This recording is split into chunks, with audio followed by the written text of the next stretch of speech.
James Lawson came home one evening to find his own driveway stolen, claimed by none other than Dan Marshall, the power-hungry HOA president who thought the rules didn't apply to him. With a smug smile and a bogus bylaw, Dan dismissed every complaint, expecting James to roll over and accept it. But what Dan didn't know was that James had found a legal loophole that would turn the entire HOA against him. And when the dust settled, Dan wasn't just out of a parking spot. He was out of power, out of money, and out of the neighborhood for good. James Lawson had lived in this neighborhood for 4 years. In that time, he had learned to tolerate the HOA's ridiculous rules, pointless fines, and bureaucratic nonsense. He had seen neighbors get cited for excessively festive holiday decorations, fined for planting the wrong species of flowers, and even forced to repaint their fences because the shade of beige they chose was apparently 2 shades too dark. It was a joke, but as long as he minded his own business, he managed to avoid their worst offenses. At least until today. After a long, exhausting shift at work, James pulled into his street, already looking forward to parking in his usual spot and collapsing onto the couch. His mind was so set on getting inside that he almost didn't notice the problem. Almost. The moment he turned into his driveway, his foot slammed on the brake. His parking spot was occupied.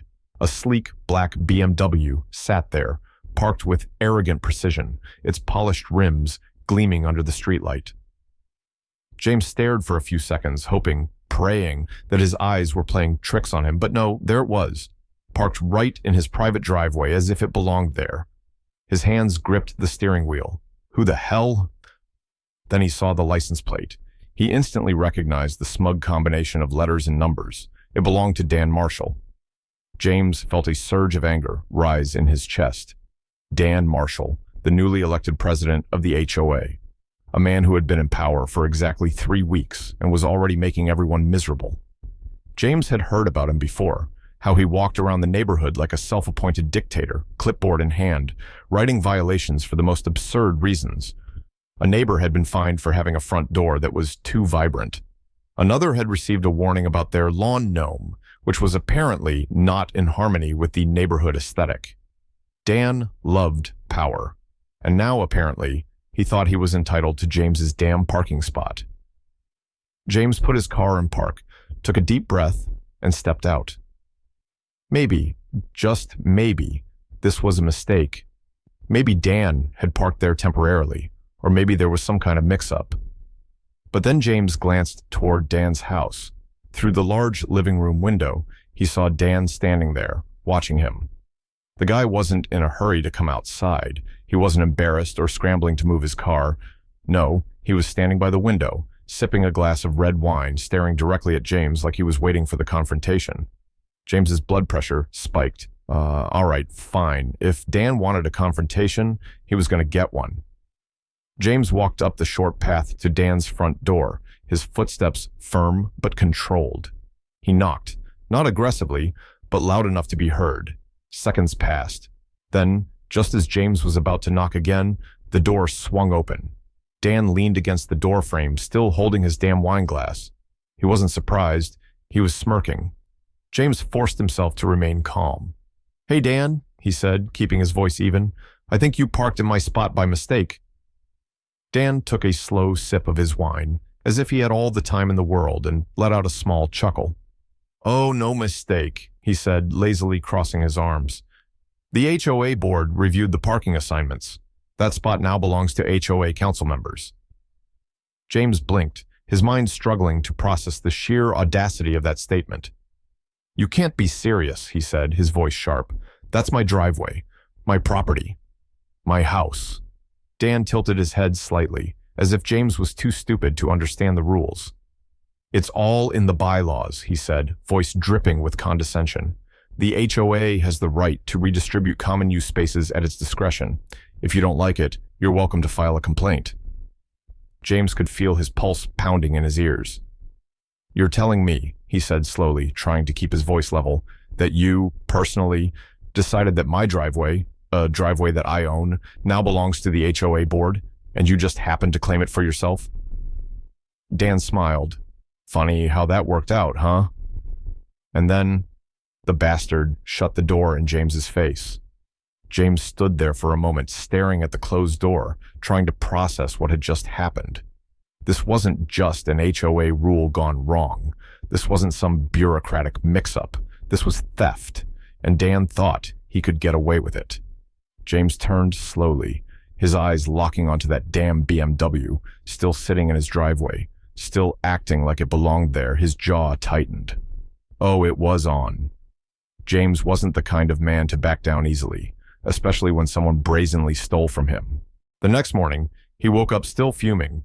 The memory of Dan's smug expression and the sound of that damn door slamming in his face played on repeat in his head. But James wasn't going to lose his temper. Not yet. He would do things the right way first. So that evening, he went to the HOA meeting, hoping to resolve this like adults. It was held in the community clubhouse, a sterile beige-walled room with fluorescent lighting that buzzed just enough to be irritating. There were about 20 people seated in uncomfortable folding chairs, mostly older residents who had lived here for decades.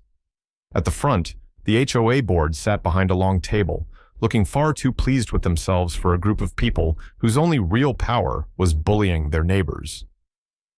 Dan Marshall sat in the center, leaning back in his chair like a king holding court. James waited patiently as they droned on about trash collection schedules, lawn regulations, and some poor woman's Christmas decorations that were apparently too gaudy for the neighborhood aesthetic. And then, finally, the floor opened for resident concerns. James stood up. "Yeah, I have a question," he said, voice steady. "Why is my driveway now being used as a personal parking spot for the HOA president?" A few murmurs rippled through the room. People turned to look at Dan. Even some of the board members shifted uncomfortably. Everyone knew how bad this looked. Dan, however, didn't even pretend to be embarrassed. Instead, he gave James a mocking smile and casually raised his hand. "Next question?" Silence. James's jaw tightened. "Excuse me?" Dan leaned forward. "We're not discussing that matter at this time. Next question?" A couple of the older board members nodded in agreement, eager to move on, as if James had just asked whether they could replace the community garden with a toxic waste dump. "You didn't answer my question," James said, louder now. "You can't just ignore this." Dan held up his hand again. "Next question." The murmurs grew louder, but no one spoke up. James could feel white-hot rage boiling in his chest. This wasn't just a disagreement. This was a blatant abuse of power, and Dan wasn't even trying to hide it. But James wasn't done. He took a deep breath, turned on his heel, and walked straight out of the meeting. He wasn't going to sit there and let them dismiss him like a child throwing a tantrum. He was going to fix this another way. Escalation. A game of intimidation. The next morning, James walked outside with his coffee, hoping, just maybe, that Dan had come to his senses. No such luck. Dan's damn BMW was still there, parked like it had a mortgage on the driveway. And that wasn't the worst part. A bright orange violation notice was taped to James's mailbox. He ripped it off and scanned the text. HOA violation notice. Residents are not permitted to park in unauthorized locations. Further infractions will result in fines and possible towing. James almost laughed. Dan had the audacity to steal his parking spot and issue him a warning for trying to find somewhere else to park. Oh, it got worse. When James called the HOA office later that afternoon, the board receptionist informed him that if he continued violating the parking regulations, he would start accumulating fines, $50 a day. James took a slow breath, gripping his phone. "Let me get this straight," he said, keeping his voice even. "You're fining me for not parking in my driveway while your president is illegally using my driveway?" There was an awkward pause. Sir, the board has full discretion over parking assignments. If you have concerns, you're welcome to submit a formal complaint." James hung up. This was beyond ridiculous. He wasn't just fighting one corrupt man. He was fighting an entire system designed to protect him. But fine. If they wanted to play dirty, James would show them how to burn the whole game board down. The last straw. James tried everything.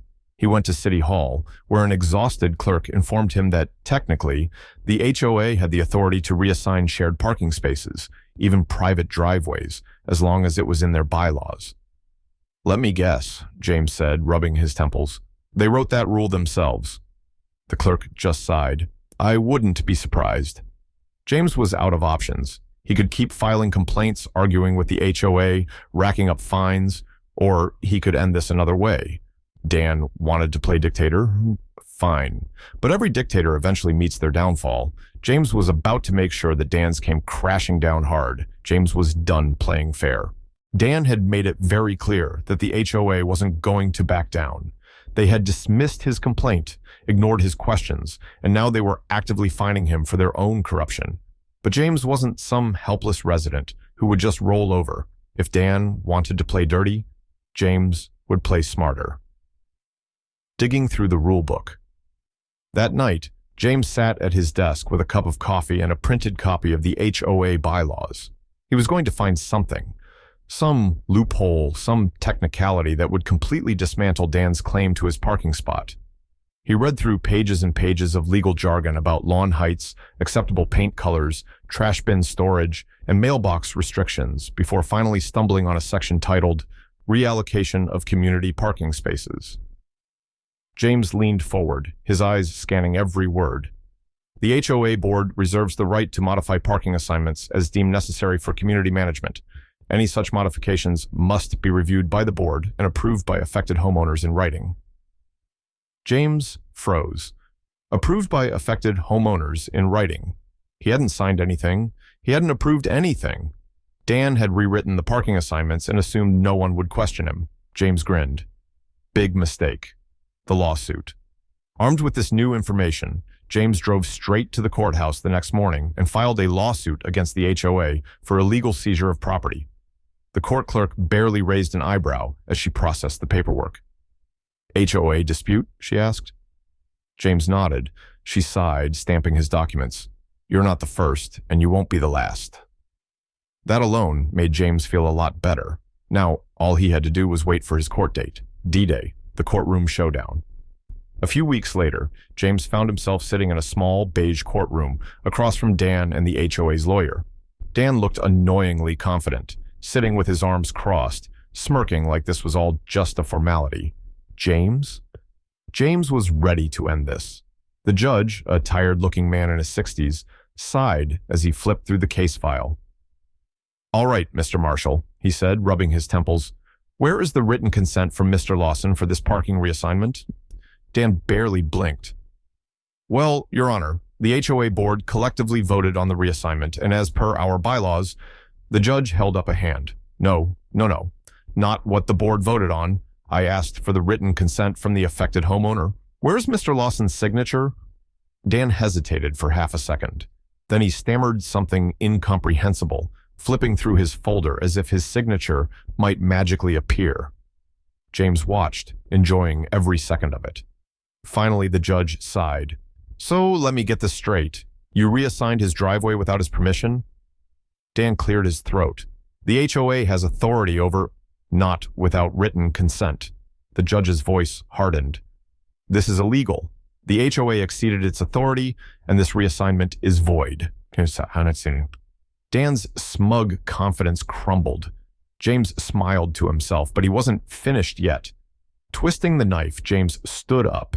Your Honor, with all due respect, this situation has caused me more than just inconvenience. Because of the HOA's overreach, I have had to pay for alternative parking, I have lost work hours dealing with this, and I have suffered emotional distress from having my property forcibly taken from me. The judge nodded. Do you have an estimate of your financial losses? James handed him a folder of receipts and documentation. The judge skimmed through them, then looked at Dan. Mr. Marshall, in addition to reversing this illegal reassignment, your HOA will also pay Mr. Lawson $15,000 in damages. Dan's face turned ghostly white. The judge banged his gavel. Case closed. James exhaled, feeling a wave of satisfaction wash over him. Dan? He looked like he wanted to disappear, walking out victorious. As James left the courtroom, Dan stormed past him, his smugness completely gone. James didn't say a word. He just smiled, watching Dan march out the doors, knowing full well that this wasn't over yet. Because James wasn't done ruining him. The court ruling was just the beginning. James wasn't satisfied with just getting his parking spot back. No, that would have been too easy. Dan Marshall had gone out of his way to make his life miserable. Now it was James's turn. And he had a plan, exposing the HOA's dirty laundry. As soon as the court decision was finalized, James got to work. The first thing he did was make copies of the ruling, dozens of them. He printed out every legal document, every fine breakdown, and even a summary of the judge's remarks about the HOA's abuse of power. Then, late that night, he distributed them. Every single mailbox in the neighborhood got a copy. He wasn't subtle about it either. Big, bold letters at the top of the page read, "Your HOA was just found guilty of illegally seizing property." Underneath, in smaller text, "President Dan Marshall personally took a resident's driveway and fined him for trying to park elsewhere. The court ruled against him, and now the HOA must pay $15,000 in damages. Your dues are being wasted on this man's arrogance." He made sure every neighbor saw it, and if that wasn't enough, James personally emailed the entire HOA mailing list, attaching scanned copies of the ruling along with a simple message: "This is the man running our HOA. Do you really trust him to manage your home and fees?" Then, for the finishing touch, he sent the ruling to the city council. Why? Because if the HOA was now officially on record for breaking property laws, the city would have to review every single policy they had in place. James had just turned one personal victory into a neighborhood-wide scandal. The fallout, the HOA's civil war. It didn't take long for the neighborhood to explode. By the next morning, James could hear heated arguments breaking out between neighbors. People were furious. Nobody liked the HOA to begin with, but now they had proof that their own president was abusing power, wasting their money, and dragging the whole association into legal trouble. It was a full-blown rebellion. Within days, the HOA board called for an emergency meeting. James didn't even need to attend. He already knew what was coming. Dan was done. The board members, most of whom had been perfectly fine ignoring his complaints weeks ago, now turned on him like a pack of wolves. It wasn't about ethics or justice. They were just pissed that Dan had made them look bad. And just like that, in less than a week, Dan Marshall was forced to resign as HOA president. The sweetest victory. But the best part? The very next morning, James stepped outside, coffee in hand, and looked at his driveway. For the first time in weeks, it was empty. Dan's BMW was gone. He took a slow, satisfied sip of his coffee.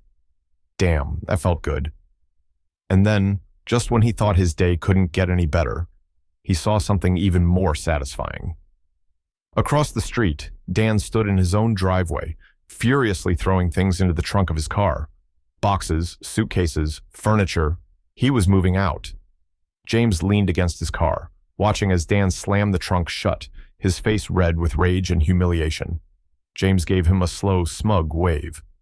Dan glared at him for a long second, like he wanted to say something. But what could he say? He had lost. Completely. Without another word, Dan got into his car, slammed the door, and peeled out of the neighborhood for the last time. James exhaled, feeling a wave of pure, unfiltered satisfaction. He strolled over to his driveway, took his rightful parking spot, and sat there for a moment, just soaking it all in. Dan thought he could steal from him. Dan thought he could bully him into submission. Instead, James had ruined him. And now, for the first time in weeks, he could finally relax.